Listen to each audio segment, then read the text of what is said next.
పడడానికి పరమయోగ్యమైన కాలము బ్రహ్మముహూర్త కాలము. మళ్ళీ అంత శక్తివంతమైనది ప్రదోషకాలము. దోషం అంటే చీకటి, ప్రదోషం అంటే చీకటి పడడానికి ముందున్న కాలం ఉత్తర సంధ్య. ఉత్తర సంధ్య కూడా అంత శక్తివంతం. ఏ కారణం చేతనైనా రాత్రి బాగా బడలిపోయి ఉంటే ఎప్పుడైనా ఒక్కసారి సూర్యోదయ సమయమునందు నిద్రపోతున్న దోషాన్ని మన్నిస్తారు. అందుకే ప్రాయశ్చిత్తార్ఘ్యపూర్వక సంధ్యావందనం గరిష్యే అని అనుమతించారు.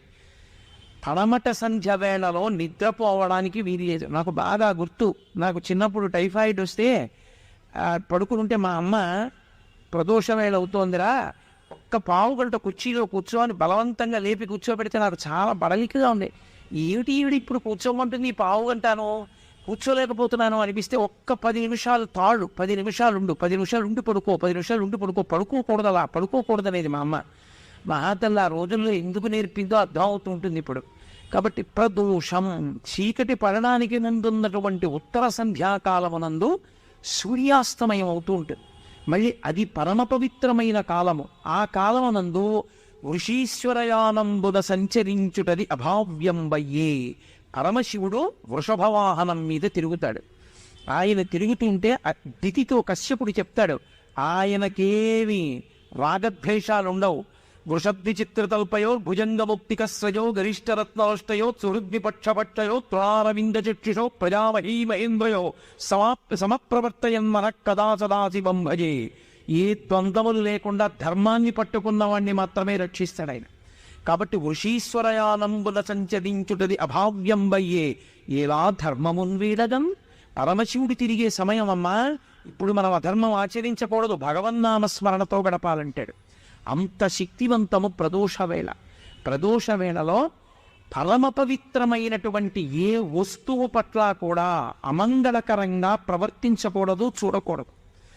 మంగళసూత్రాలు ఉంటాయి.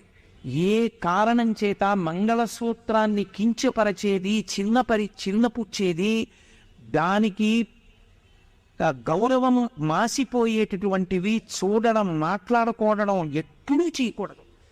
దేశంలో కలిపురుష ప్రవేశం ఎక్కువైపోయిందని గుర్తేమిటంటే, ఏది పెట్టండి సాయంకాలం అయ్యేటప్పటికి మెడలలో మంగళసూత్రాలు లాగేసేటటువంటి సన్నివేశాలతో కూడుకున్న సీరియల్సే ప్రసారమవుతుంటాయి.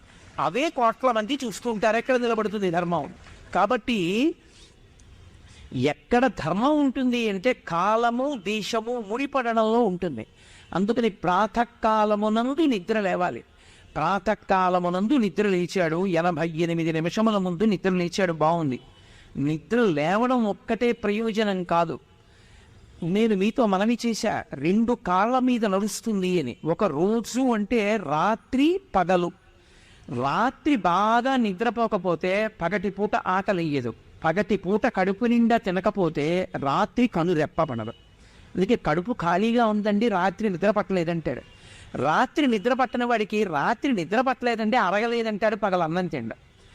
రాత్రి పగలు 2 సమతౌల్యము కలిగినటువంటివి. అందుకే శివశ్చ హృదయం విష్ణోశ్చ హృదయం శివ అంటారు. రాత్రి స్వరూపమంతా పరమశివుడు, పగటి స్వరూపమంతా శ్రీ మహావిష్ణువు. శ్రీ మహావిష్ణువు యొక్క ఉద్దీపనమైనటువంటి కాలమని గుర్తు ఏమిటంటే ఇంద్రియములు పనిచేస్తుంటాయి. ఇంద్రియములు పనిచేశాయి అంటే విష్ణువు అధిపతి అయి నడిపిస్తూ ఉంటాడు ఆయన.